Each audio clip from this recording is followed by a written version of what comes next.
Singleness is a rising trend among young Americans. Our birth rate is at record lows, and marriage is no longer a priority in our culture. Sadly, I believe the church has significantly contributed to this alarming trend, and today we'll talk all about how an overemphasis on 1 Corinthians 7 has led a generation away from God's good design. All this and more, so stick around. Welcome to Forge and Anvil, where we hammer out uncomfortable conversations about culture, theology, and politics to sharpen ourselves for the race set before us. My name is Connor. I am host of this podcast. I am a husband, a father, and a follower of Christ, and I'm doing my best to represent him well each and every day. I'm joined, as always, by my regular co-host, Michael Aper. So, Michael, say hi. Hey friends, I'm a student of Scripture and a God-fearing gentleman trying to see the righteousness of God restored to the people of God. Great. And joining us, we have Master Michael Clary, is what we were jokingly referring to him prior to recording. So, Michael, go ahead and say hi and tell our audience a little bit about yourself. Thanks for having me with you guys, Connor and Michael, and everyone else that's joining us live. My name is Michael Clary. I am a church planter, pastor. So church planter, when I started the church back in 2010 is when we officially launched. I've pastored this church for 14 years since then. And we're in a college neighborhood. So we see a lot of singleness, a lot of traffic come through and dealing with kind of on the leading edge of issues of sexuality as it plays out in our culture. I get to see that a little bit in advance, I think, before it hits mainstream everywhere else. So singleness definitely is it's a really pressing topic in the church, and I'm glad to be here to talk with you guys to hopefully be of some help for other people. Thanks for having me. Of course, glad to have you. Before we get started, feel free to share this episode far and wide. We are at the mercy of YouTube algorithms, so it really does help us when you share the video and repost this. We are live on X, Rumble, and YouTube, so join us in the chats. X, it seems like we don't really get your chats. There is a new chat function there, but head on over to YouTube and Rumble. We'll probably be more likely to see it, but feel free to repost it on to X as well. It does help us out. We also do have a special announcement. So after a long while of prayerful consideration, we have officially launched a Substack. So this is the Forge and Anvil.substack.com. So this is where you can actually look through, and you'll see our podcast is all in one neat web page for you to scroll through. There's also going to be some writings that we will be posting periodically. So I will be posting some writings. Michael may be doing some as well when he has time, when he's not too busy with his schooling, which is a feat in itself, but we hope that we can provide some additional content for you guys. We do have a paid membership option for you guys there, $3 a month. We really, Michael and I are both busy husbands, and we're pursuing many different projects right now. And so as a result, we don't have a lot of time to give you a whole bunch of extra content. So we figured a $3 pledge from you is just your way of supporting the show and letting us know that you appreciate what we do and that you believe in it. And we greatly appreciate that support. And we feel that's right around the price that we can ask without being able to promise you regular extra content. But we do hope to have some as well when we can. So be on the lookout for that. And we appreciate any support that you feel called to give. So that being said, be sure to check out last week's episode we did with Joshua Abatoy. It was a whole lot of great fun. We talked all about the border crisis. So be sure to check that out as well. Anyways, without further ado, I wanted to go ahead and talk all about this thread that Michael Clary actually posted on his Twitter. So again, we'll be referring to Michael as Pastor Clary for the remainder of this episode, just to make things easier on you, especially those who don't have the video to help clarify which Michael's speaking. I'll be honest, I might forget and just call him Michael.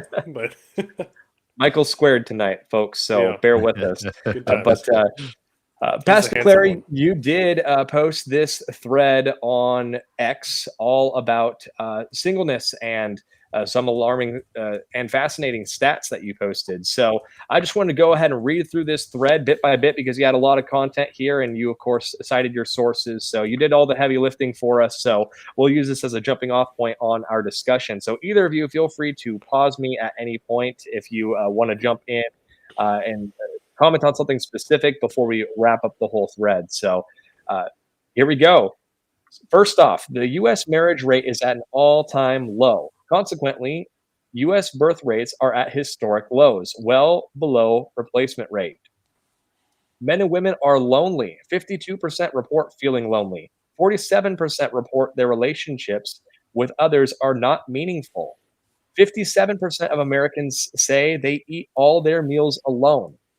73% of millennials and Gen Z say they feel lonely. People of higher income levels report greater loneliness. About 1/3 of all US adults are currently single.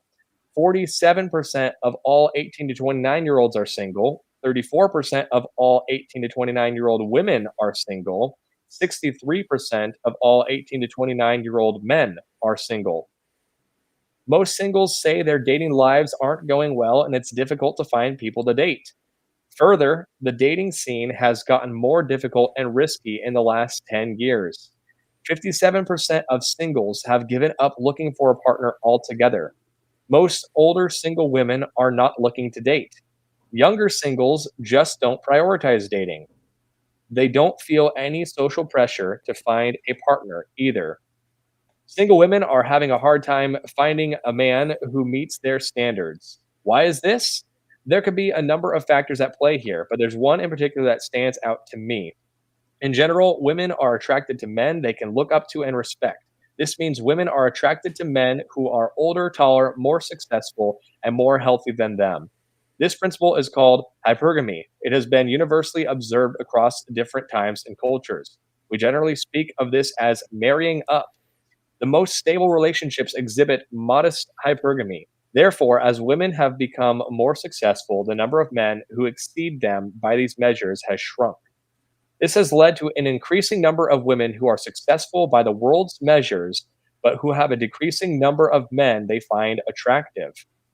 Many men feel overlooked and unnecessary. Male attractiveness is driven by status markers, and men will typically compete with other men to attain status and attract women. But in the modern world, women themselves have become part of these status competitions. Young women hold 1.6 million more college degrees than men. Women outnumber men in the college educated workforce, and 4 in 10 mothers are breadwinners for their households. This is increasingly becoming the norm. As colleges and marketplaces increasingly cater to feminine sensibilities, lots of men are opting out and choosing more low status career paths instead. As a result, the modern dating scene has shifted toward larger numbers of successful, college educated, high earning single women having to settle for lower status men who are less successful, less educated, and earn less money. In other words, the hypergamy in the natural way the sexes have organized throughout history, the modern world is forcing inverse hypergamy on the dating market. These relationships are less happy and less stable. This is at least a contributing factor to the attraction paradox. Men feel increasingly distressed. A husband experiences more psychological distress as his wife's income exceeds 40% of his, reaching its highest level when he is completely economically dependent on her income. Women feel increasingly unhappy. Despite the fact that women are more educated and earn more income than previous generations, women across all demographic groups have become less happy in the past 50 years. The political factors in all this cannot be ignored. Young single men are trending more conservative. We've talked about that on the show before. Young single women are trending more liberal.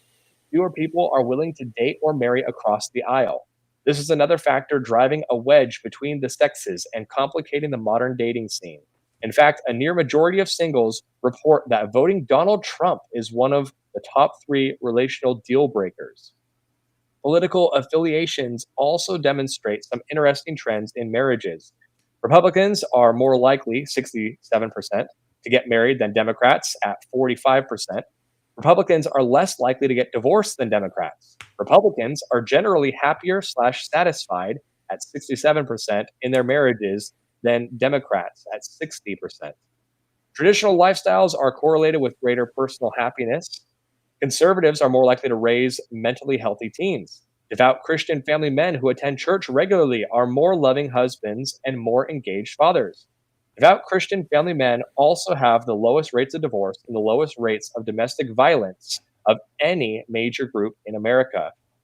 What are we to make of all this? I have thoughts. I'll share them in a separate thread. And of course, Pastor Clary, we'll talk more about some of the thoughts that you mentioned in your thread, and we'll just have you unpack them here instead of reading through all of that. But obviously, there was a whole lot of thought crimes in that thread. A lot of things you are not supposed to notice.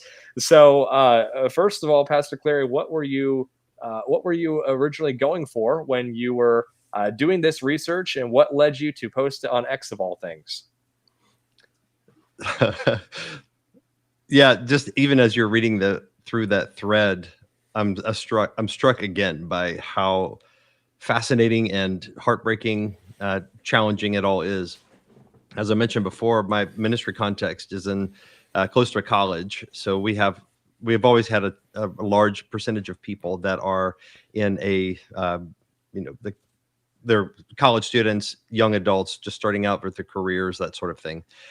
And I've noticed this trend over the years that people are not getting married as much. Singleness is a big issue. So I published my book last summer in June, and I cover such a wide variety of different topics in the book. But one of the surprises of the reactions to that book is how much people want to talk about singleness. Of all the things that are in there. I mean, there's things like patriarchy and LGBTQ and, slamming on feminism and all that stuff, but people want to talk about singleness. I actually did an interview with Tom Askell on the Founders Sword and Trial podcast, and I ended up publishing a singleness mini book that just today has been finalized. And so it's just like, this is a very urgent topic, and I was surprised of all the things that could be talked about. Singleness really stood out, and I think it's a good entry point into the discussion that God made the world one way, and the way that God made the world is for our good and for His glory. And whenever we violate the created order, things will go poorly. Whenever we align ourselves and go with the created order, things typically will go well. And you see that in the data. So the things that were very obvious to our grandparents, that 100 years ago, it was just sort of culturally reinforced and generally understood, is that you want a man who is a provider. So he needs to make enough money to provide for himself and a number of dependents, his wife being one of those that depends on him to provide because she is focusing on raising children and making a home. Those tend to be the happiest homes. More conservative families that live in a more traditional way, they tend to be happier. The men are happier. The women are happier. They tend to be more conservative in their political affiliations, which stands to reason because liberal Democrats are attacking the very thing that makes us most happy, or at least a thing that makes us happier in general, which is family life and marriage and that sort of thing. So it's like, you see, the idea of singleness being celebrated in our culture is a way of just sticking sand in the gears, or just disrupting the natural order, the natural process of the way life goes, to where we have people choosing to just prolong their single time of life and choosing to not get married. They're not choosing not to date.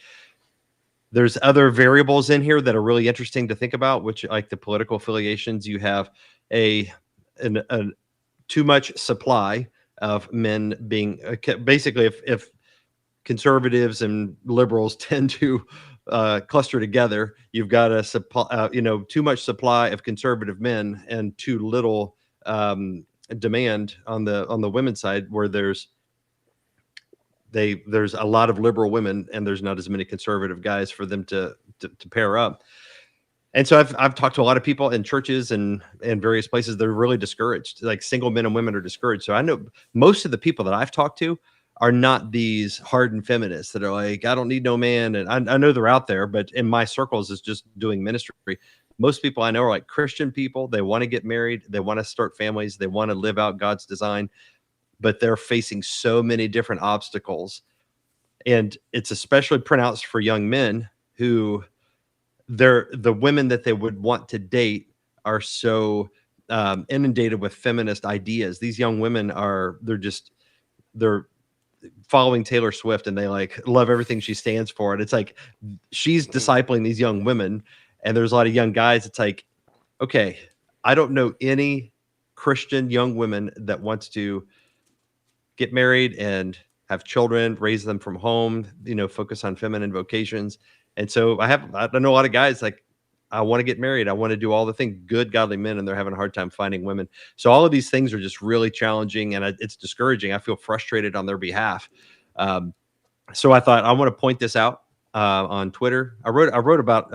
I didn't go into this sort of detail in my book about singleness. It's more of a theological case with some practical application. But on Twitter, I wanted to highlight what are the things that are causing this to break down, and more awareness. There can be more. If the more we're aware of the problem, then the more we can address it and come up with solutions. And that's what the other thread was about, is what do we do about this as a church? How do we help men and women find each other, find suitable spouses, equip them, disciple them to have healthy marriages?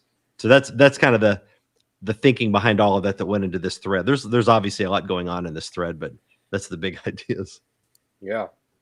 Well, it's interesting that because you wrote a book, and it's a great book, God's Good Design, if I'm getting that title correctly. So it's like you said, you talk about a lot of different things like patriarchy and things that are also considered hot button issues. But it's interesting that you keep getting requests to talk about singleness. I think for me, it's a bit of it's just a alarm ringing in my head that shows the health of our culture. I mean, when birth rates are low and marriage rates are low, and we have adult, I think Aaron Wrenn called them kidults. We have these forever never growing up Peter Pan type men and women that want to be the Disney adults that just never grow up and never take responsibility and accept that they actually are 30 as opposed to 13. I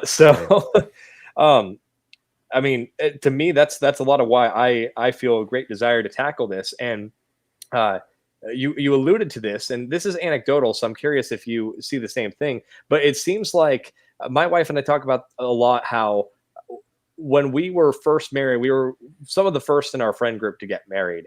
And we had a lot of single friends that we were hoping, oh, I hope this single person finds someone. I hope this single person finds someone. And, fast forward, we've been married almost 5 years. And all the single men that we were thinking about, the good, godly men, they're all snatched up. None of them are single anymore. But we know many women that are still single.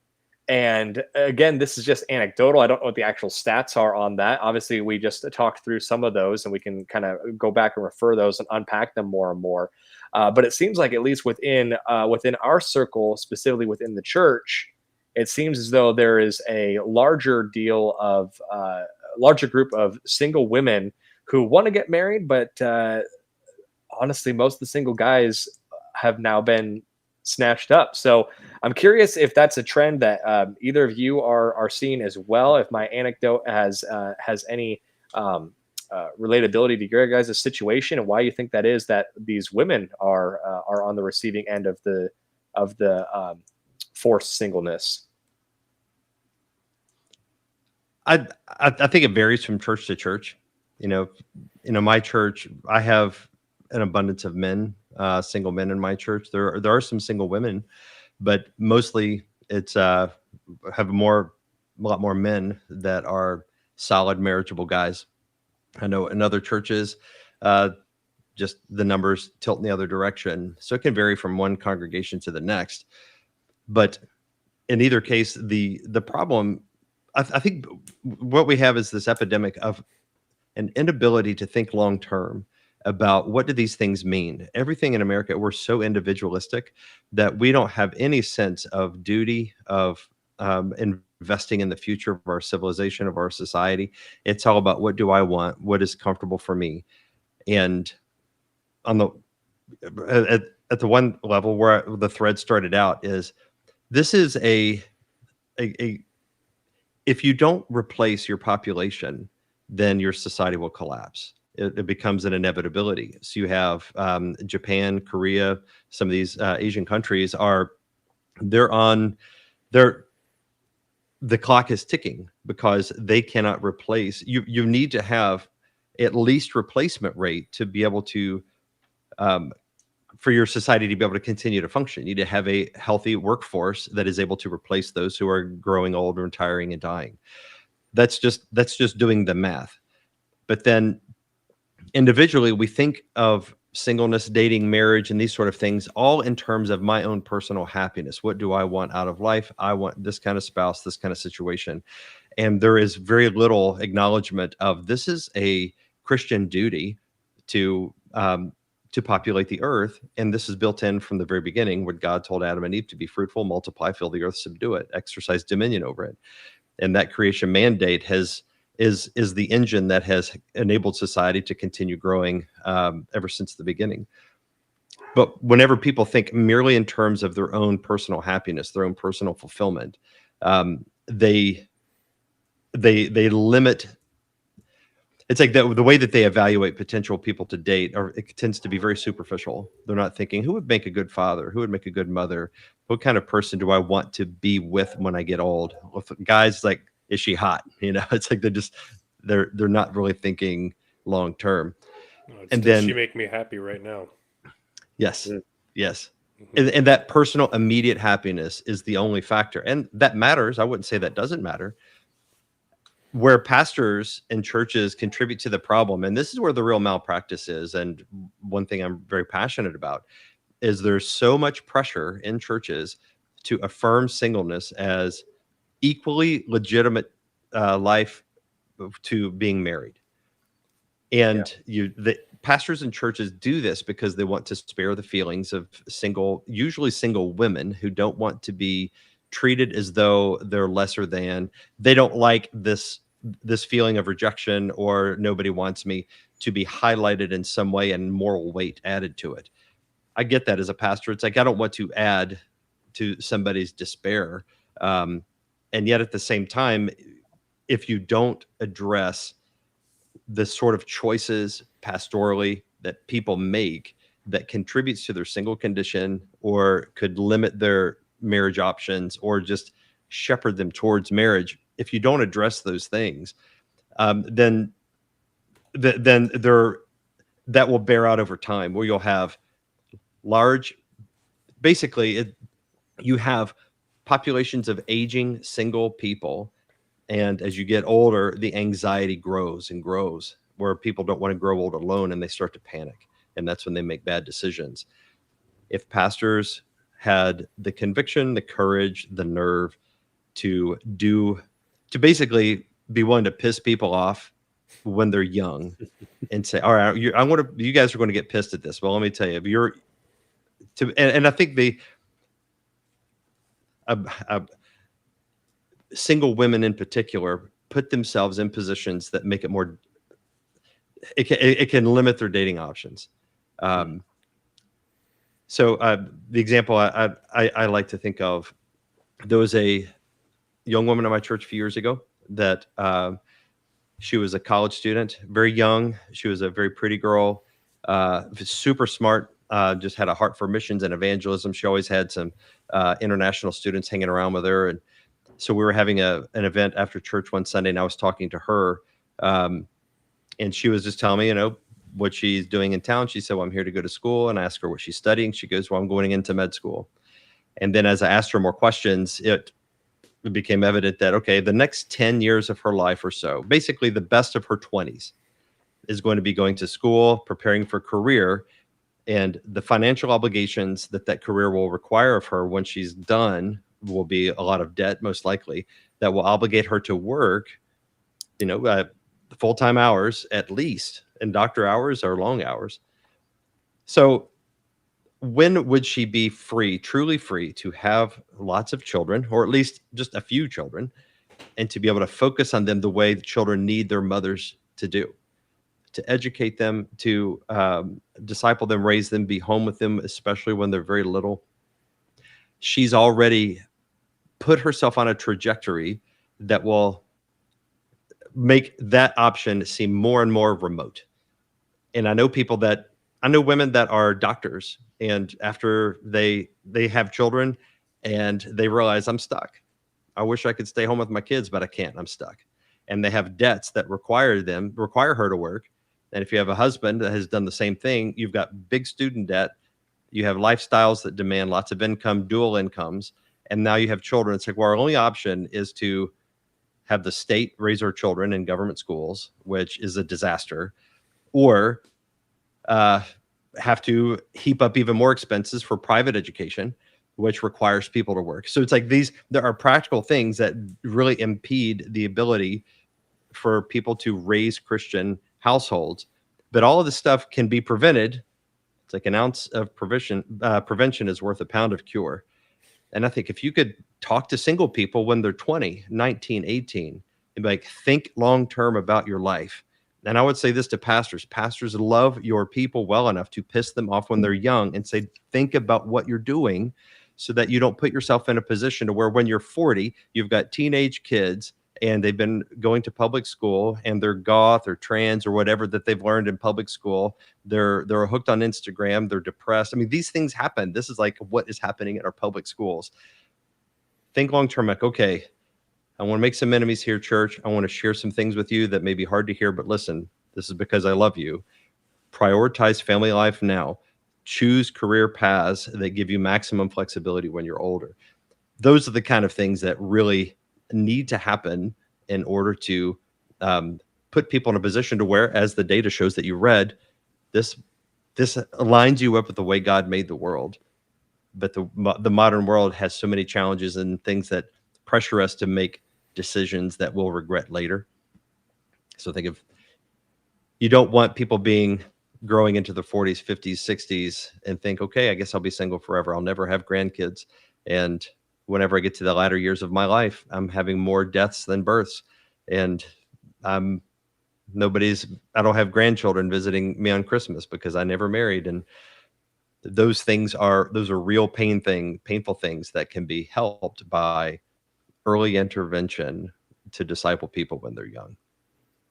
There's a distinct point in the data that you just kind of referenced that stuck out to me, and that is the perceived dissatisfaction of having a wife that out-earns their husband.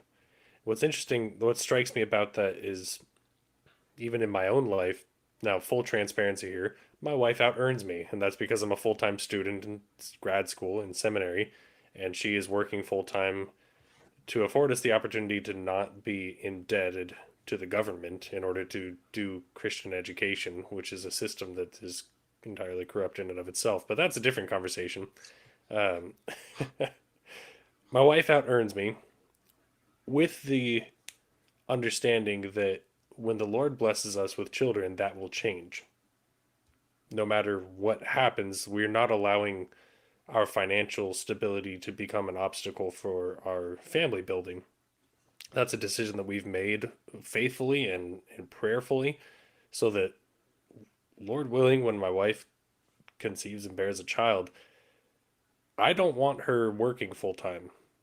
I will do what I need to do to provide for her, which may mean working myself to death in order to not be enslaved to a lender. But, that's a decision that we've made. And she knows that full well, and we're eagerly anticipating that time when the Lord blesses us in that way.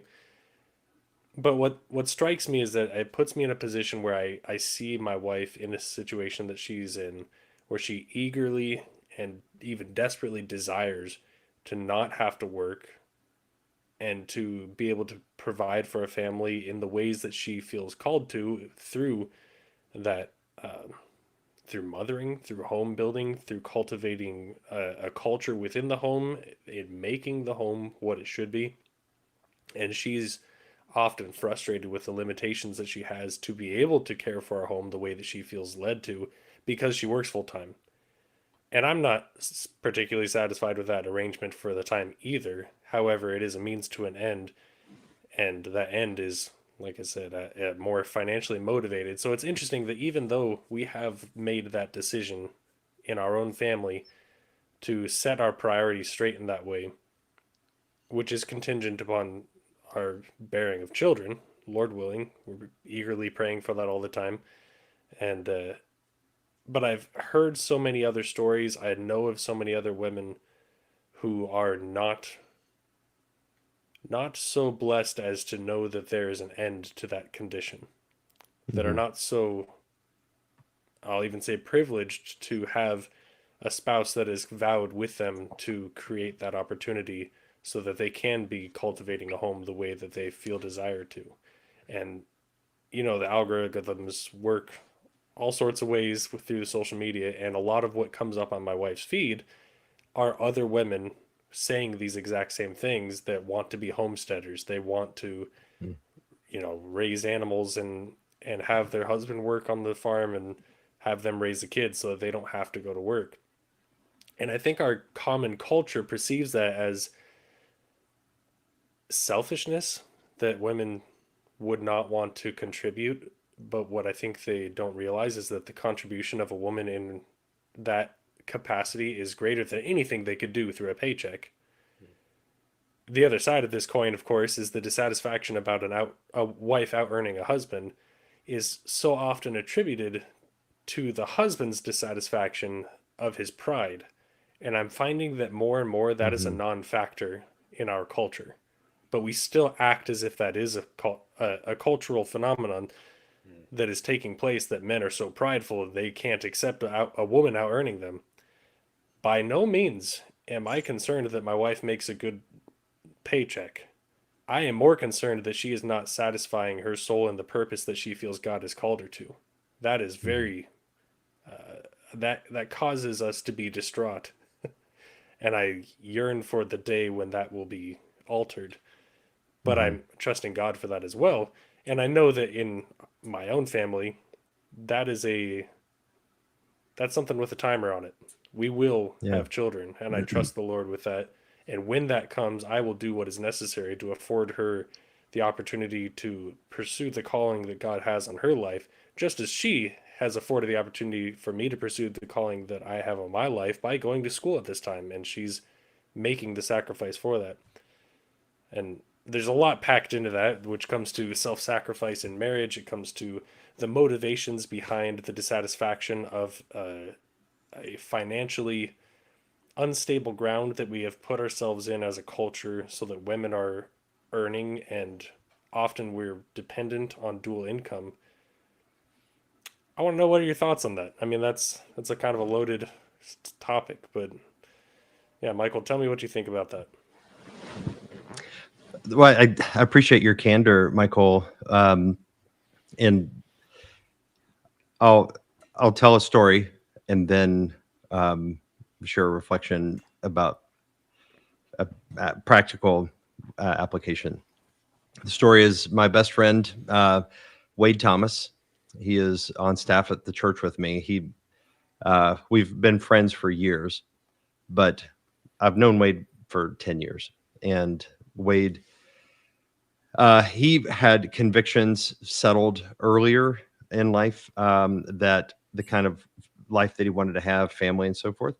But he's not he was not earning a ton of money, but he got married, and whenever they got pregnant, he and his wife, they decided, okay, we're going to find some way for his wife to be able to stay home to raise their children.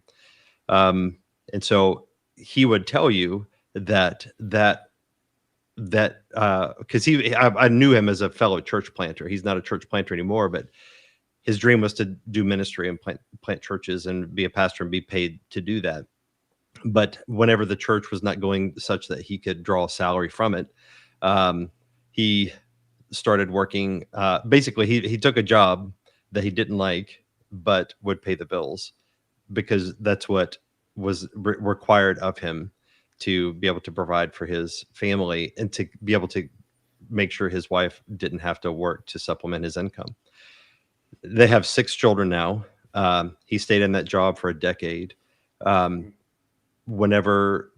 he had this regular, 9 to 5 kind of job. And then on the weekends, he would work for a local pizza place. He would manage a pizza place. And just as a second job. But all of this, like he would say, it's like he would not have done any of those things because he liked it or wanted to, but it was like the duty drew it out of him to do something very hard that he hated, but the conviction was strong in him to follow that path. Some people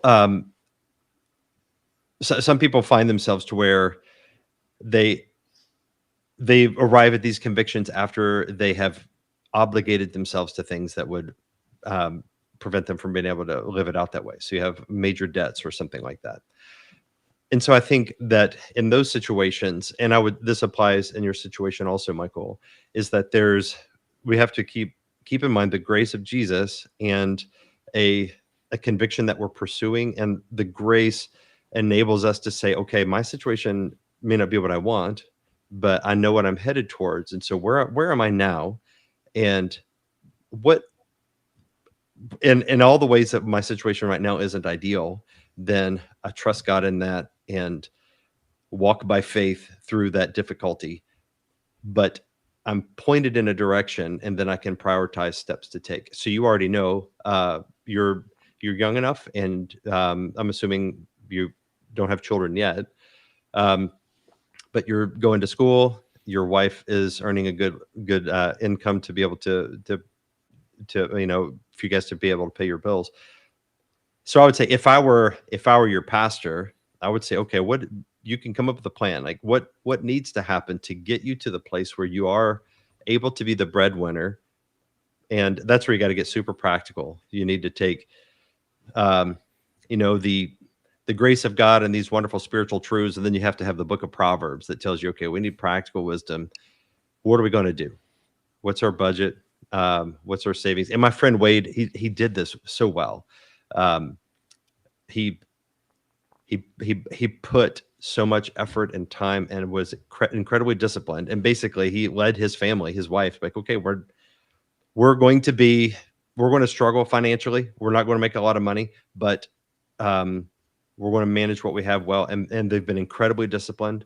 And they save, they do the retirement thing. I mean, he does it all with very, very meager income. I say past tense because I hired him on my staff about 1.5 years ago. So he works for me now, and we gave him a good raise. But nice, good. But that was his faithfulness was rewarded. And even when in hiring him, I was like, that's the kind of man that I want working with me, and that I want my people to be able to look to. And like, here's somebody who did the hard thing of having a conviction that is difficult. I mean, the world is against us. I mean, like in the modern world, the Industrial Revolution and the way that our economy is organized, it's hard. It's like economically, it can be very challenging. And so we have to be realistic about the fact that there are major challenges that we have to figure out. And that's why I would say, okay, we don't have the luxury of beating ourselves up and feeling terrible and guilty and all that. We don't have that luxury. It's like, no, there's work to do. So where are we right now? Let's like, okay, if like you're in the mall, it's like you are here. Where's the dot on the little map? Where are we? And then what are steps we could take practically? And in any way, let's say like it's not ideal that your wife is the breadwinner. That's okay. That's not ideal. It's not what you want, but you want out of that. And you don't want that to be the reality whenever you have children.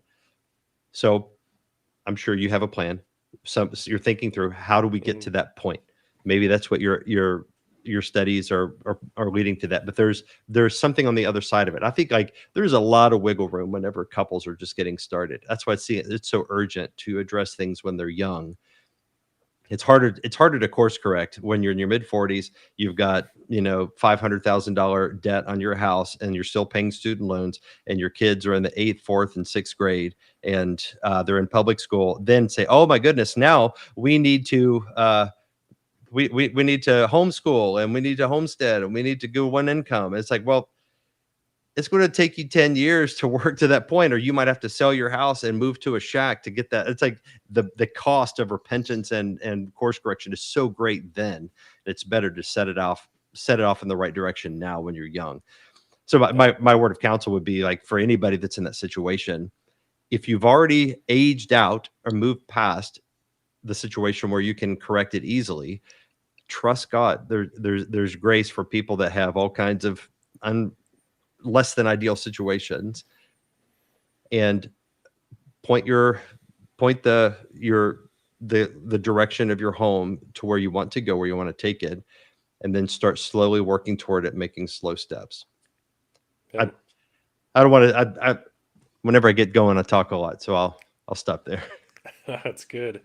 And in Wade's case, I mean, that's a beautiful example of managing money the way that I think Scripture demonstrates for us, and the way that so many of Christ's parables pertain to finances. And none of them are advocating for wealth, they are all advocating for stewardship.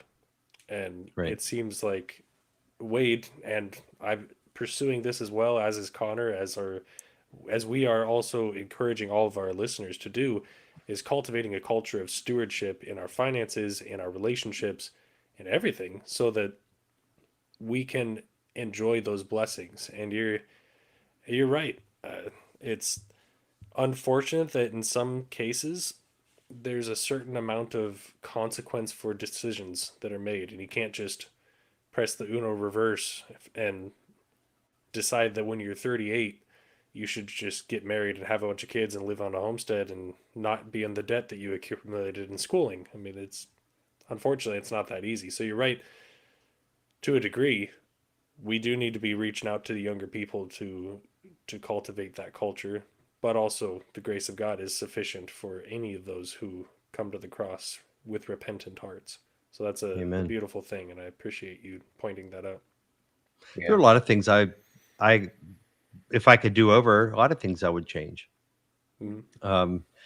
But they say, youth is wasted on the young. I wish I would have known and had the wisdom that I've gained at my age now. I wish I had that when I was younger. I could make different decisions. And there, that's just life. People panic. They're afraid that whenever you talk about something that challenges them, they receive it as condemnation. And what is intended is not condemnation. It's like, I can't affirm uh, unwise choices in your life, my life, anybody's life. That's not healthy or good for any of us. What we can affirm is God's grace covers a number of situations, and God can work wonderful things out of less than ideal situations. And I think most people will find themselves in less than ideal situations, especially if you've accumulated a number of poor decisions on top of one another. And then you realize at some point, oh man, we really need to change this. Well, then you've got to back out and you've got to course correct and repent. And a lot of times you're doing that and you just can't turn back the clock. That's where pastors really need to make sure their people hear lots of grace in the midst of very tangible, practical truth and very unpleasant truth in our modern world, especially. It's a tough balance, but it's really necessary. There's a piece of counsel that I found that I repeat often enough with 20 and 30-year-olds, people, men and women in their 20s and 30s, and that is, I think, a wise counsel that what is going to be the greater priority to you 15 years from now? And a lot of those couples in their late 20s or early 30s that I am close in contact with are either deciding not to have children or are pursuing other financial goals as a priority above family building. And it goes back to some of those statistics about the lower birth rates even among married people. And something that I continuously say is, okay, in 15 years, will you care more about the apartment that you leased now? Will you care more about the job that you fulfilled? Or will you care more about your teenaged children and their lives and their development. And Yeah. it goes back right to Wade and his circumstance as an example. Of course, he is going to be so thrilled that his children have Yeah. been afforded the opportunities that they have. And that is so much more important than him having been satisfied by his working environment for the 10 years that he really buckled down Mm-hmm. and worked those hours. So that brings me, sorry, go ahead. Yeah, I could share this quick anecdote. Wade, he shared with me a story that he's been really blessed to have this living vision that he can aspire to.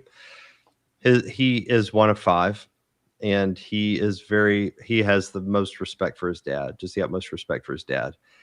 And there was a moment, a few years ago, where I think he was visiting his family for a holiday, and he watched his dad look around the room, and he's got five children. All of them are married, and tons of little grandkids running around the place. And he watched his dad watch the rest of the family, and he said that it was like this. He was like a king.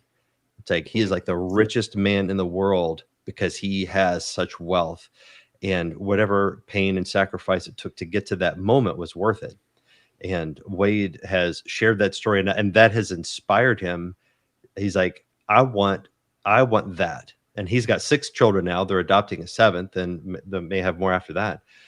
And he wants to. He's like, I want to have that kingly experience, and I pray that he has it, because it's a beautiful picture, and those pictures are so rare. People, I mean, how many people have that in their grandparents that they could say, my grandpa was like that. My grandma was like, it's so rare. And because I feel like beauty is just kind of evaporating within the world as we are losing these wonderful things that we should have preserved, and we haven't. Yeah. Shara Joel in the chat said, the culture right now is just so anti-family, anti-children, between people like Chelsea Handler with her day in the life of a childless woman and the rise of so-called dinks. People just don't care about family, and it's definitely crept into the church. I completely agree with that, Shara. Unfortunately, it has crept in the church. The Chelsea Handler thing, we actually talked about that when the very first time we had C.R. Wiley on the podcast, and I encourage any of you to go back and listen to his reaction to that, because that was a fun one. But it has crept into the church, that's for sure. And one chat I want to make sure we get to before we move on to this thought that I wanted to unpack here is from Greg Freeland up top. He said, women initiate 70% of divorces, and men can lose 50% of what they have, plus spend thousands more to get custody of their kids. I wanted to make sure we address that comment, because I think there are a lot of guys. I don't know if Greg is one of them or if he's just speaking on behalf of those guys. There are a lot of men that I see. These are the people that have found a home in the manosphere movement, the sort of the Andrew Tates of the world, that they have this aversion to marriage because many of the laws as written really do benefit women. It's an actual reality. I think the manosphere gets a lot of things wrong, but there are kernels of truth in their worldview, and one of them is the fact that the courts do tend to side with women nowadays in America. But it's made a lot of men completely horrified at the idea of getting married, because they think that they're just going to be cheated on 5 years into the marriage, and the woman's going to take half of their stuff and their kids. And that's why you got people like Rollo Tomasi telling people to get vasectomies in their 20s to make sure they don't accidentally impregnate a woman, and basically can sleep around with no consequences, and just things that the church would absolutely stand against. But again, there's that kernel of truth of these men have fears that are not completely unfounded. So I of course know what answer I would give, but I'm curious what you would give, Pastor Clary, to guys that have that fear. Fear of getting married because of if it goes sideways and how it could hurt them in the long run. Is that Yeah, and, a and specific just thing. dealing with the reality that we do live in a culture where the courts do favor women, and false accusations and things like that can ruin a man. But as a whole, family courts just tend to side with the women. So there's a real reason to have that fear. But how would you speak into that, knowing that the biblical model is not, of course, to avoid marriage? Yeah. It, spiritual maturity, godliness would answer, 95% of those issues. Um, if if a man and woman are truly focused on Christ, and if like their driving ambition in life is to walk with God, to live a life pleasing to Him, and if a man especially is living that way, he's going to want a woman who is going to um, follow his lead, and that kind of marriage is going to um, that I mean, the statistics are. I saw a statistic. Was it yesterday or the day before about a family that prays together, or a couple that prays together every day?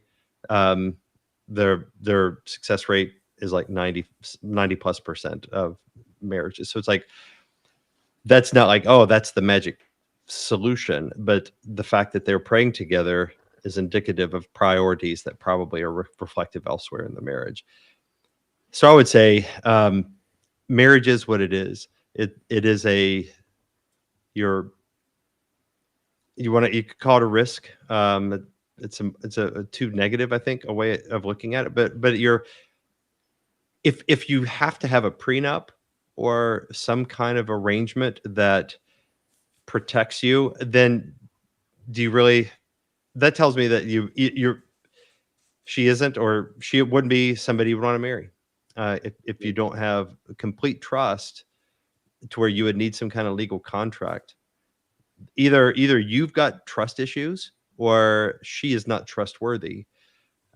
Either way, those are indicative of problems in spiritual problems that are you just have to address those things. So I wouldn't um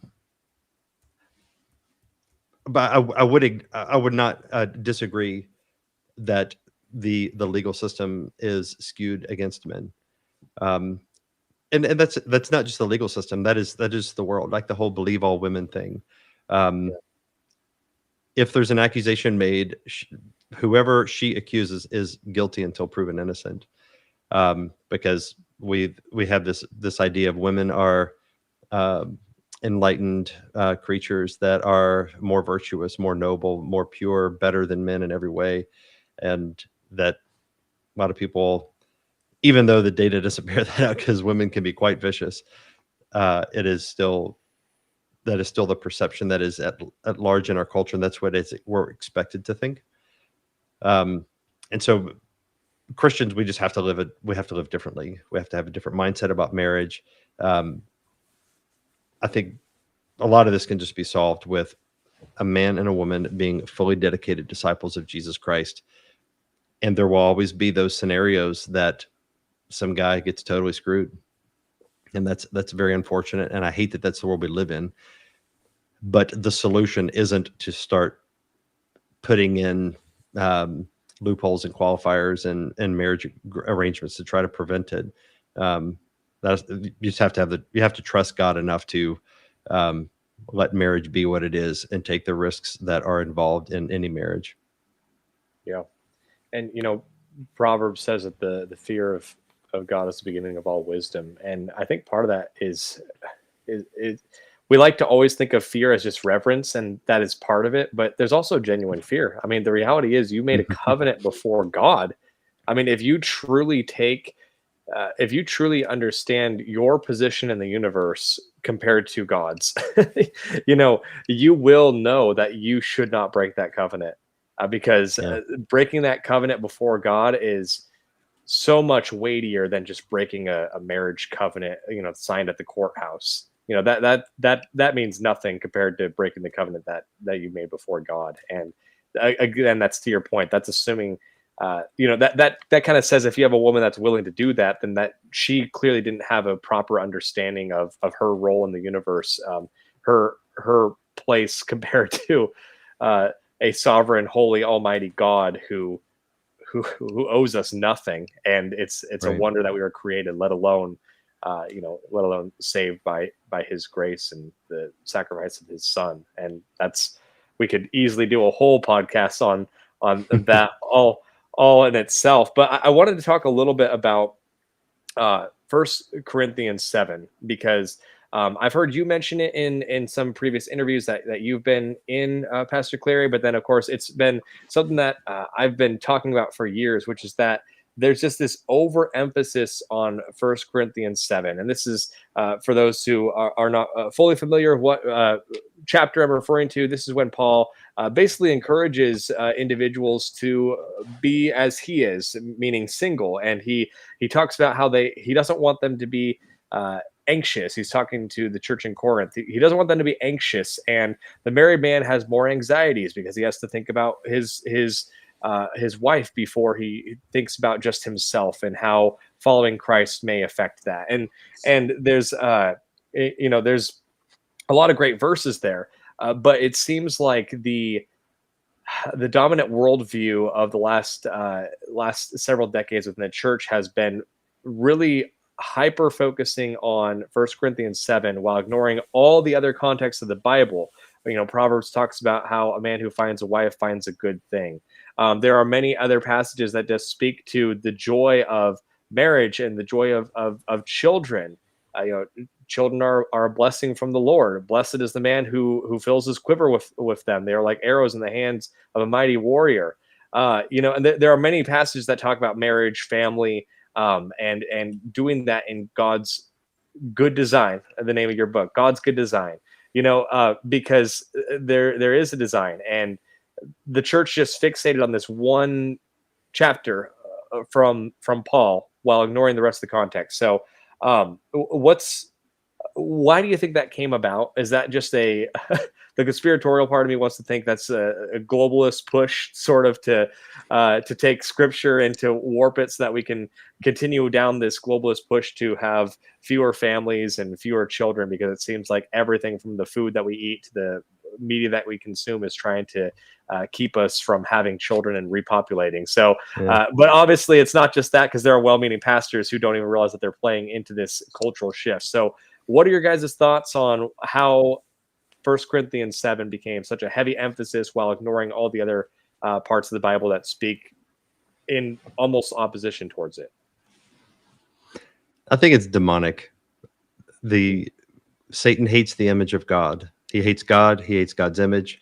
So he hates human beings, and he hates the reproduction of more human beings populating the earth, the image of God. And so there's a number of ways to prevent the image of God from being spread across the face of the earth that he wants to dominate. And that is, you can prevent, you can mutilate bodies by, transgenderism, sterilizing people. You can prevent marriage from happening. You can promote singleness, contraception. I mean, there's what Satan is going to be on board with anything that would reduce human presence on the earth. I think you have some people. I think people, let's say best case scenario, you have a pastor or teacher that their heart breaks for some 40-year-old single woman that desperately wants to get married, and for whatever legitimate reason she wasn't.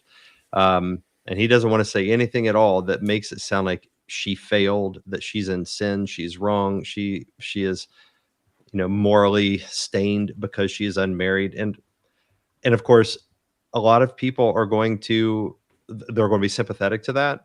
And people in that circumstance will be very quick to remind you of the pain of their situation, of how they feel like, I mean, I've heard this, so I can't tell you hundreds of times I've heard over the years, like it's like you bend over backwards to accommodate singles. But like, I just don't feel like we have a place here. I mean, I remember there was one day a few years ago where in the same day I had two different conversations with people One was a single woman telling me, I don't feel like there's a place for me in this church because it just seems like everything caters to married people.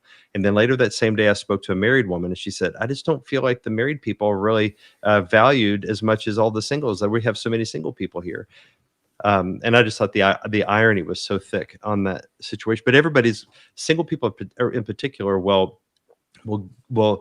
curry sympathy from people because and people will feel sorry for them, and they feel like, we don't want you to be alone, and that's natural. So they like, I want to soothe you and comfort you by, look, Jesus was single. The Apostle Paul was single. In fact, Paul said it was even, maybe it was even better to be single because look at all this good work he could do for the kingdom.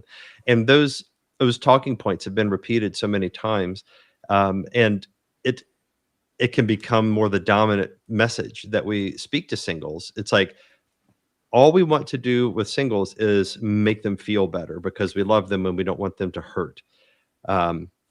Sometimes that's exactly the right message.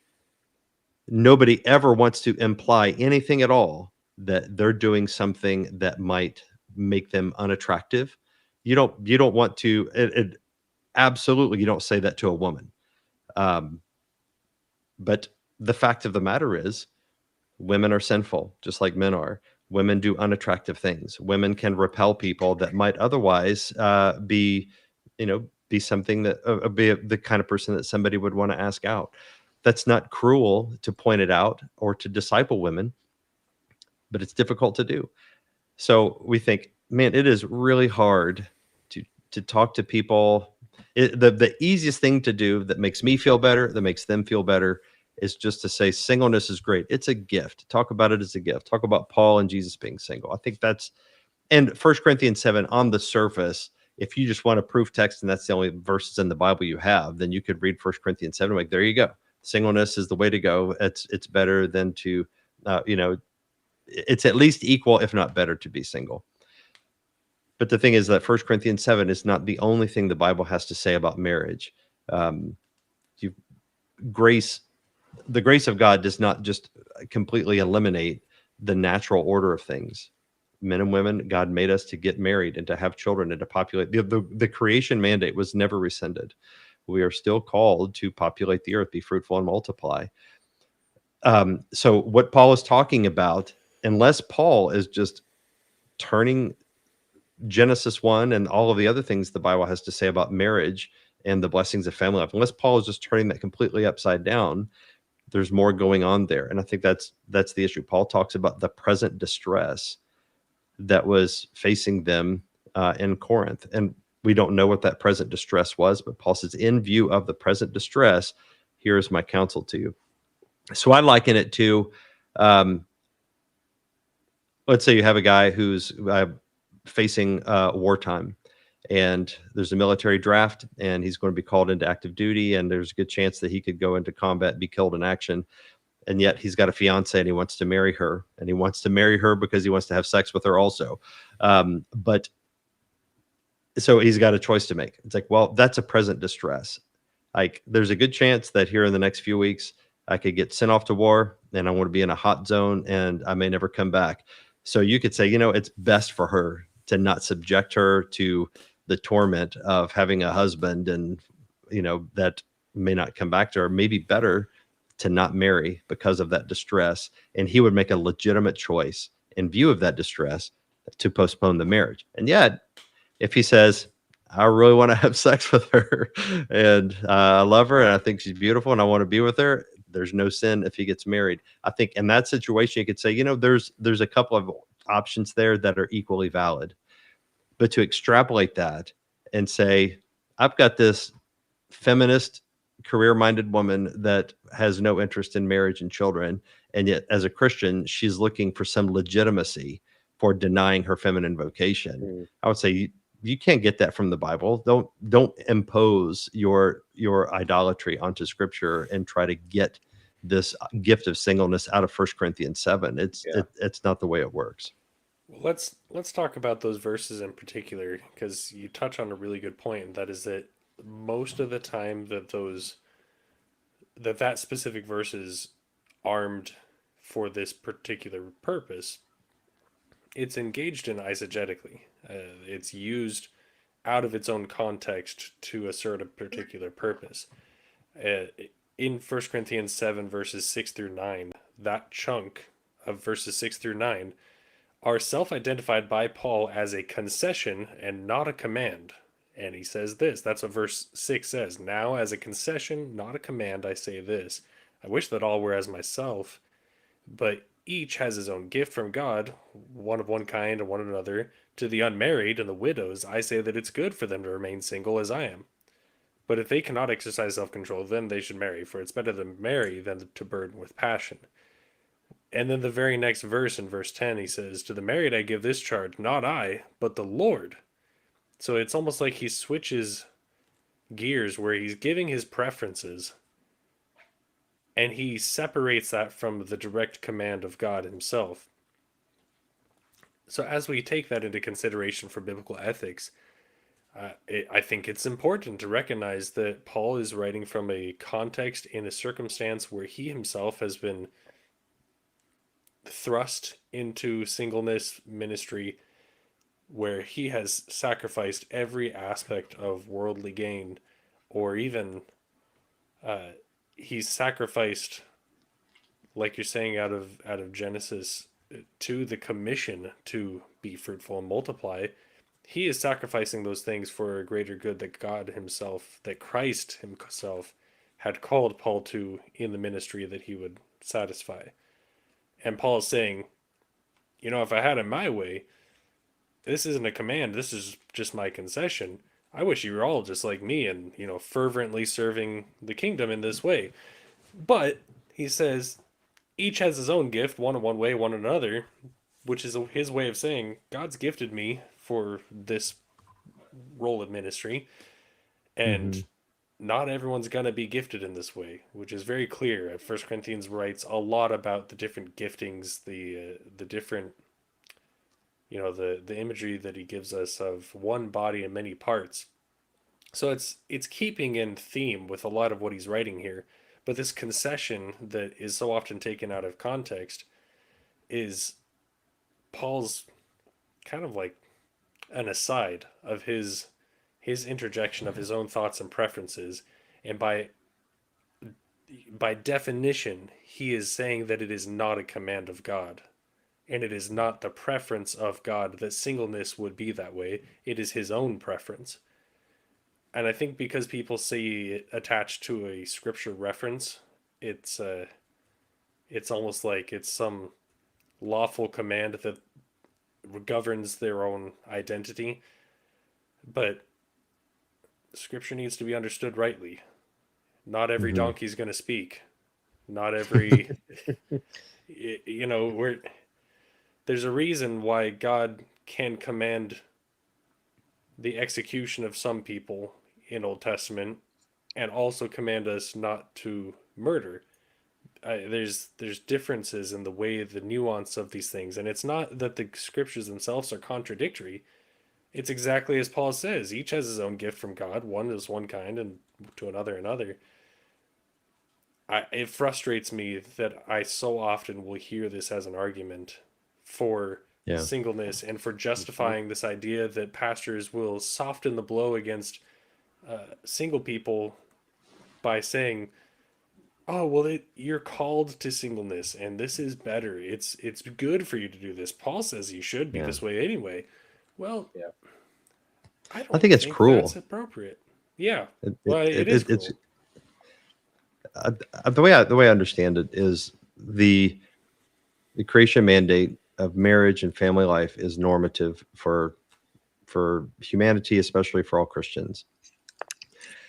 But there are some instances where somebody may not be married for some reason. They could be disobedient and just choose not to. They can be obedient in their desire, but for some or other legitimate reason, they've not gotten married. So I would say in that case, it's a trial. They are suffering something, an affliction of an unfulfilled desire. And for them, you don't want to say, hey, celebrate it. It's a gift. For people in that situation, like, I don't want this gift. This is not something that I don't like it. Yeah, it is more appropriate to call it a trial and or affliction, something to suffer and endure faithfully. And there's all kinds of scriptures that they can look to. Like, how do I deal with trials? How do I endure suffering? It's like, oh my goodness, the whole Bible is filled with exhortations for that, to comfort them and exhort them in suffering. And then the other route is in extraordinarily unusual circumstances for high, I would call them like peculiar, unusual degrees of Christian service. God would call somebody to celibacy, and I would say that is a unique calling. And celibacy implies singleness, obviously, but singleness does not imply celibacy as far as the calling. So for the person in the previous category, that they desire marriage but they're not, that is a life stage that we're all born single. Everybody endures singleness for some time until marriage comes along. If it is long delayed, if it never comes, that's a trial. And they would be celibate in that but the celibacy is not like a unique calling as like God is calling you to this life of singleness. No, that's the trial. The only people that I would say are called to a life of celibacy, Jesus calls them eunuchs for the kingdom. It's like they, in the ancient times, they would have their genitals crushed or removed so that they could manage the king's harem and not be tempted by his concubines. So it's like you are committing yourself to a life of not engaging in sexual activity, not having a family, because you are having an unusual, demanding calling in service to the king. And if any guy's looking at porn or something like that, I'm like, you're not called to celibacy because you don't have self-control. So you need to repent of your sin and pursue a wife. It's an important distinction, and it's one that Paul himself makes here. If you cannot exercise self-control, then you should marry. He says in verse 9, it's better to marry than to burn with passion. And he's saying exactly that, isn't he? Is that if you're sitting around wanting to be married, then it's clear he's not saying you're called to singleness. I don't know why we've blurred that line so much as a culture and there's like glorified the singleness. Yeah, it's like a form of like Gnosticism, like we're or like we have this desire to to torture ourselves, honestly, and like I guess there's this mindset in American Christianity that the thing that I don't want is the hard thing God's calling me to, and that's not always the case. I mean, that there are instances it's asceticism. like that. Yeah, like there are instances where we're gonna be Jonah and we don't want to go to Nineveh, but there are also instances where we're just gonna be given blessing like Abraham, and I don't know. I mean, it was Andy Stanley who popularized the whole "You're not David." It's like some of these some. Oh, that was Matt Chandler. Matt Chandler. That's right. It was Matt Chandler. You're not David. You're not. It's like you're not Paul. That's what I want to say to some of these young singles. I mean, Michael and I went to a large non-denominational Christian college, and there was a huge culture of Jesus is my boyfriend, and it's like it's like, ladies, gentlemen, you are not Paul. Some of you, to your point, Pastor Clary, some of you may be called to celibacy, but I mean that's not normative. That's I would assume that would always be a minority, and in very specific circumstances. And Paul happened to be one of those. And of course, he's to your point, Michael. He's in the text. He's talking like, well, if it were up to me, you'd all be like this. But I mean, it's not up to me. If you can't do this, like, go get married. And enjoy the blessings. Enjoy the blessings of marriage in the marriage bed. The very next verse, in verses 10 through 16, he continues to map out the absolute importance of marriage and holding the sanctity of marriage and not divorcing for any reason, not divorcing for even faith reasons, because you don't know if you can have a good influence on your spouse. But don't marry someone who you're unequally yoked with. But also, the unbelieving husband is made holy because of his wife, and the unbelieving wife is made holy because of her husband. That's a much more controversial statement, I think, than we like to even talk about, but it's much less convenient to talk about it. So anyway, that was verse 14 there, but Yeah. no, it's very much a thing, and it's important to recognize when we say that it's a cruelty to make light of someone's struggle in pursuit of marriage. It's a cruelty because exactly for the reasons you just said, Michael Clary, is that the the sufferings we're given such good biblical liturgy and understanding of how we should care for those who are suffering, and it doesn't mean that it has to be such a horrible thing either. Like we Yeah. shouldn't think that we have to sit in sackcloth and ashes because we're single, but it it should be recognized for what it is, and it makes me think of James 1, consider it pure joy, the trials that you experience of many kinds, because the trying of your faith develops perseverance. Perseverance is a very valuable trait to have in marriage. Yeah. So yeah, singleness is almost a necessary trial to overcome in order to develop the character needed for marriage, I think, to some degree. And when we make light of that and glorify the struggle as the destination, Mm-hmm. that undermines the destination that God has in mind and the value of the struggle in order to achieve that destination for those who are Yeah. desiring marriage and who are working towards that goal. Yeah, that's a good word. Yeah. So another thing that I want to touch on with the remainder of our time here, I've also been meeting a few men that there's a theme of it's sort of a black pill mentality that they realize like, yep, I'm single, I'm approaching 30 and I'm just going to stay single the rest of my life. And, I've tried to find a woman, but, I haven't been able to yet. It just seems like it's just not meant for me. So I guess I'm just stuck here. I'm going to be single. So what would both of you guys say to those men who find themselves in that circumstance? So you have somebody that basically they've just given up. Given up. They've tried to find a good, godly woman, but one way or another, they just haven't found them yet, and they're not sure if it's them. If they have BO, their breath stinks. They don't know what, but one way or another, it just seems like they just can't find a girl, and so they've given up on dating. That I wouldn't endorse that. If a man has a legitimate desire to be married, if he's just like, man, there's just no there, I don't know, I'm just giving up. I would say like, man, like that is a cop out. There are so many women that are godly that would make wonderful wives that would love to, build a house with a good man. I'm like, if you're a good man and, like if you've got good friends in your life that can tell you that you're an idiot or whatever your problems are, then don't give up. Don't throw in the towel. Chances are there's some issue. It's not like all the women out there are dumb. The women out there, they're crazy, whatever. I'm like, no, the common denominator is you. It might be you're the one who is not mature enough and you just want to blame women and not take responsibility to get your act together.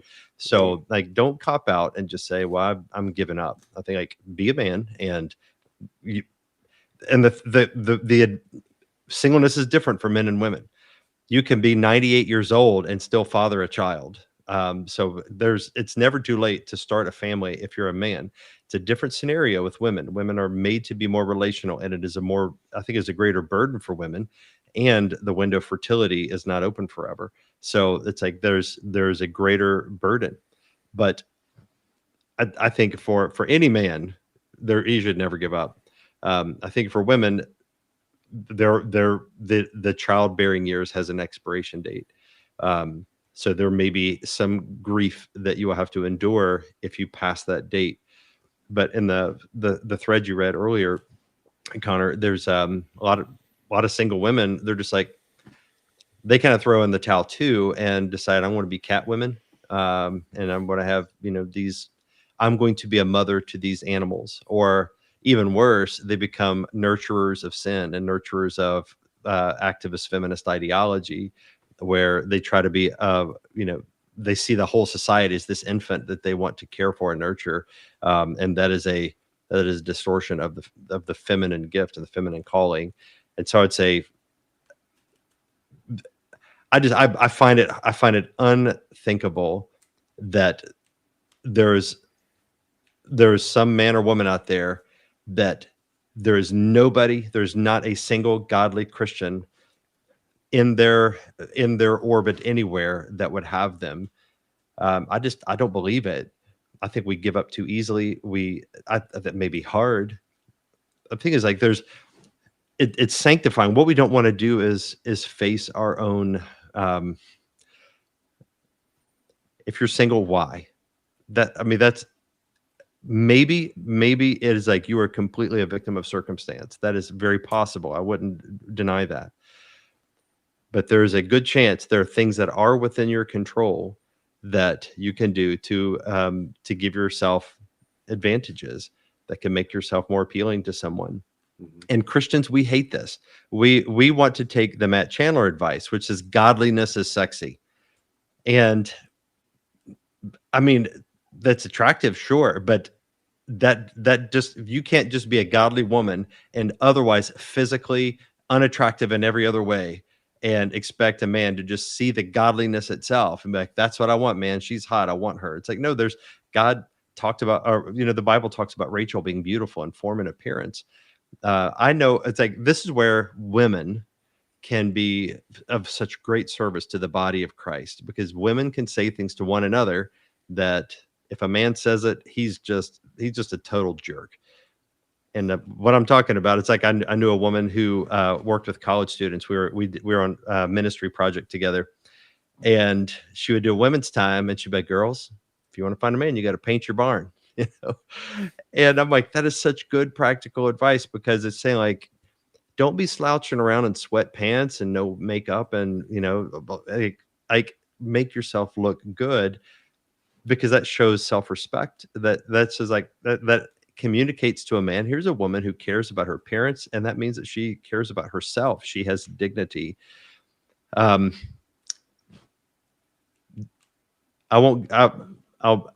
weight is a thing. I hate to say it, but it's a reality.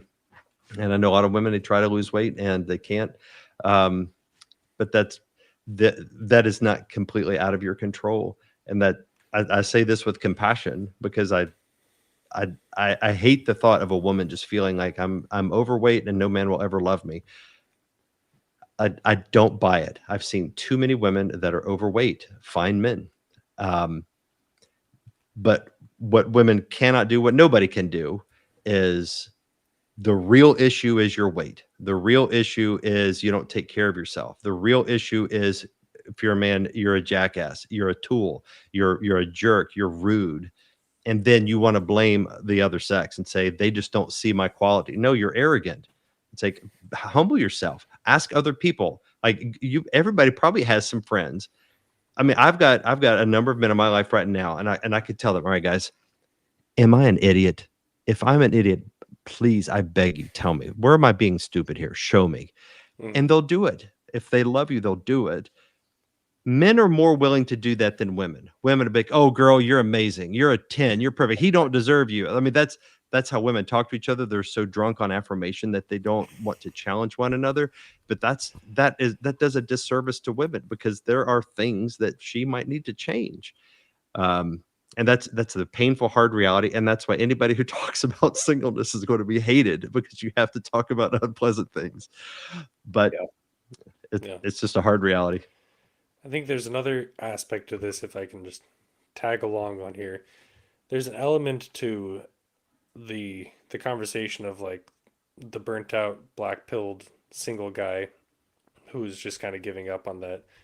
And that is that, like we said earlier, there's grace.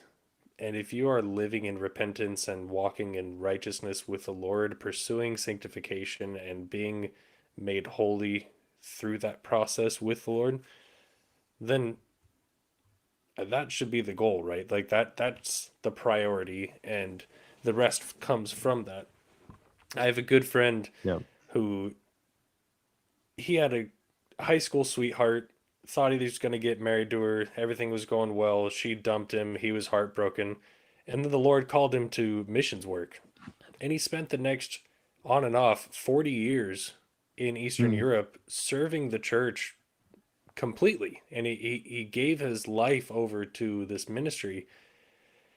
And, this is like a storybook story in a way, but ultimately, he went back to his hometown, and at this point, he's 60 years old or more. I forget how old exactly he was. And he ran into that high school sweetheart and found out that a Mm. few years earlier, her husband had a car drop on his chest and died in a horrible accident. And now his children and grandchildren were deeply sorrowful and lacking their father. And here's this guy who's came back to the States after 40 years of ministry and says, I don't know what to do with myself. And then he runs into this girl again, and they got married, and he has been a wonderful father and grandfather to this situation in this family. And I point that out to say the Lord is faithful and can be faithful in the circumstances that are so difficult. And I think in this guy's situation, he has learned to endure through trials, and he has cultivated perseverance as a tenet of his entire life and his character. And he always desired marriage, but not as much as he desired serving the Lord. And God used him in really beautiful and miraculous ways, and then still restored that satisfaction to him Mm. after all these years. So I point that out just to say there's not like a one size fits all template for how things should be. There is an optimal model for reproduction and for Mhm. satisfying the calls that we have in life. But God's grace works in such beautiful, masterful ways in all Amen. circumstances, and there's great hope that can come through that. Absolutely. Praise God. Yeah, God loves doing that. Yeah, he does. absolutely it does. He does. And just a couple last practical things too to kind of tack my little 2 cents on to both of you guys. Um, to some of these men who feel that way, I think sometimes you have to your point, Pastor Claire, you have to ask yourself, what can you control? And I think we also live in crazy times where you might have to move. Yeah. That's something that we don't talk about too much Mm. anymore, because in the modern world we have the internet and we're connected to everyone. We've been talking about it more lately because the U.S. has naturally been balkanizing, but honestly, there is, Michael and I both moved to the South in the last few years, and I don't know, your take on it, Michael, but for me, I can definitely say that there's a larger degree of cultural Christianity here in the South, and there Yeah. are larger families here in Sure. the South. There is Yeah. a culture of marrying off young and having kids here. And I grew up in Washington State, and I can tell you that that culture does not translate over there. Most of my Yeah. friends that I know that are still single are all my friends from back west. And here in the South, I'm friends with a whole bunch of married people, and we're at a church with a thriving college ministry, and a lot of them are getting married the moment they graduate college, or before graduating college, or whatever the case may be. And there is something to be said about the culture that you surround yourself with. And even though we're all connected to the internet, sometimes you do have to actually be willing to go somewhere to find, Yeah. not necessarily go only with the intention of finding a wife, have some wisdom in where you choose to relocate. But yeah, if it might be moving churches, it might be moving across town, not necessarily moving across country. Yeah. But if there's no singles at your church because you're the worship pastor to this dying church full of 80-year-olds and you're just trying to give them your service, that's beautiful. But if you might need to get involved in some extracurricular activities outside of your church life in order to actually meet a single woman, and you might need Mhm. to find another church that has like a Saturday night service or something like that that you can attend that has young singles. And just you got to think outside the box. That being said, Yeah. actually, that's a great transition. Pastor Clary, you mentioned that you're putting on an event, and tell us more about that, and people will understand why it's a good transition. So, Yeah. Um, Yeah, you got to be practical. And so my church is hosting in Cincinnati in April a conference called Gendered Virtue. Um, Men and Women Who Take Dominion. That's the tagline. But the conference is King's Domain Ministry, Gendered Virtue, Men and Women Who Take Dominion. And it's relevant to what you're talking about there, Connor, in that because we want to talk about building households that last generations, and it begins with finding a spouse. And we've just seen it over and over again where people have a difficult time finding somebody. But if churches can be a filter that or conferences, like in this case, you got a conference, you got Joe Rigney, Toby Sumter, Michael Foster, Shane Morris. So some of these names are associated with a particular tribe. And if you can find a single woman or a single man at that event, and I'm like, okay, I can assume a whole lot of things about their worldview because they're here or at this church. And so I think churches that value this can be very practically helpful in the conference itself. So what we're going to do is have a singles mixer on Friday night of the conference, and similar conference in the last year or so. I had a young man from my church. He met a young woman at a singles mixer at a similar conference in town a few months ago, and I sometime later, I've ended up meeting their parents, and the wife, or not the wife, they're not married yet, but the young woman's parents came up to me and they said, Pastor Clary, our daughter is going out with this young man in your congregation. Tell us about him. And I said, he's a wonderful man. He's a great dude. And then I was just like, they're going to make it, because he's looking for the kind of woman that would have like parents that care enough to talk to the pastor of the young man that their daughter's dating. They're going to produce a certain kind of young woman. And as I've met her and gotten to know her, and I'm like, she's exactly what you would expect. And he's a wonderful man. And love is in the air. I'm hopeful for them, but it does happen. People meet, and he's a guy in his 30s. So he's the kind of guy you're like, hey man, is you going to make it happen or what? And he's been looking, but it just hasn't found the right woman yet. But this woman just seems to be perfect for them. So this conference that we're doing, we want to walk the walk, and like, hey, we want to provide opportunities for men and women to meet. Anyway, the conference is Gendered Virtue. Website is genderedvirtue.com. April 18 to 20 of this year in Cincinnati. And single men and women, this would be an ideal spot to come and maybe meet someone. Awesome.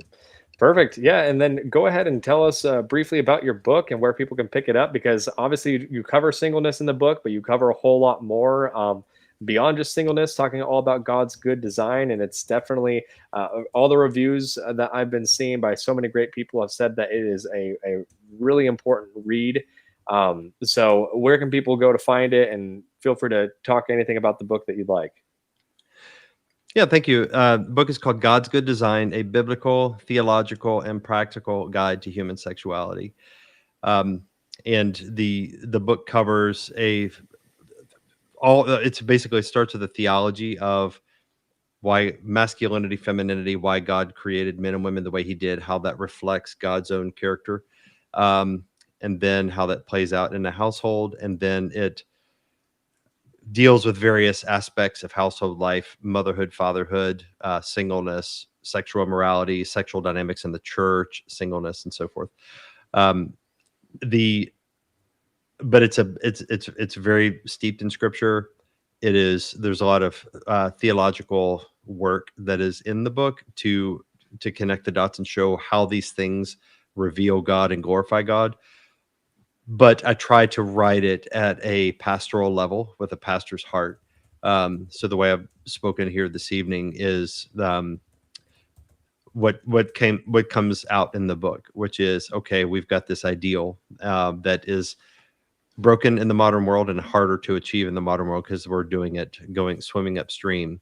And so here's an ideal that we're striving toward, but also lots of grace and counsel for what do we do when we fall short? How do we how do we walk towards the standard, recognizing that, you know, we're in a fallen world and things are going to be broken. Because with sexuality, you're talking about family life, some of the deepest, most personal things in our lives, sources of the greatest joy and greatest pain. Touch on, you know, they're all interconnected with sexuality and family. So it's a lot of theology, but a lot of pastoral care for people. But I think the book presents, here's a vision for what it looks like to embody the way God created men and women in the modern world. And I've been thrilled with the feedback I've gotten from it. I found a lot of people say it's been extremely helpful to them. It's a great resource, I think, for pastors, but it's not written at a super academic level. The theology is written at like a sermon or a Sunday school type level, to where it's like it's pretty easily digestible, I think, for ordinary readers. So you can pick it up on Amazon. There's an audio version on Audible, so you have the paper version, the audio version, or it's on Kindle. Audible has the audio version, and I recorded that myself. And the audio version is also on Canon Plus. If you have the Canon Plus app, you can listen to it there. Awesome. It's definitely well worth your guys' time. So definitely check it out. Yeah. And we really appreciate all of you guys joining us. We've had a lot of activity in the chat. Grog, Jetterpeg22, Michaela, Shara, Joel, Greg, we appreciate all you guys sending in your chat. Sorry we couldn't get to every single one, but we greatly appreciate that. Feel free, for any of you who consume us regularly on YouTube and Rumble, to, of course, jump over and follow us on X or Twitter at Forge and A, and go ahead and follow the show as well on Apple Podcasts and Spotify. Even if you only prefer to do YouTube, it does help us out. So we really appreciate that. It just boosts us and helps more people to see this podcast and hear important conversations like the one that we had tonight. So, gentlemen, I'll turn it over to each of you to give any closing thoughts. So, Pastor Clary, anything additional that you want to plug, and where can people find you to keep up with everything that you're doing? I'm on Twitter, X. The initial D, Michael Clary is my handle, and I'm also on Substack, same handle, dmichaelclary.substack.com. So those are the two places where I'm most active. I have a couple podcast YouTube channel. The podcast is called Plain Speech Podcast. And actually I commented on the YouTube here from that account. But I put out videos every week or two. But those are the main places you can find me. Thank you for having me on, guys. This has been a lot of fun talking about it. I hope it's been edifying and challenging. And so I appreciate the opportunity to hang out with you all. Yeah, glad to have you. Thank you so much for being here. Yeah. Thank you, Michael, where can people find you, and any closing thoughts? Well, I just started a robust new semester, so got lots of work cut out for me, and I'll be neck deep in that for the coming months. Man, marriage is such a wonderful thing, and when it's done within the covenant of God, and not just as a public institution, but within the bounds of righteousness, it is such a gratifying, wonderful thing. So I hope a lot of our listeners benefit from this conversation and seek good, righteous counsel through the scriptures, and to do so rightly within the proper contexts of the text. So I guess that's my send-off. Awesome. Well, thank you, everyone. Be sure to check out our Substack, forgeandanvil.substack.com. We really appreciate any support, and we will see you next time.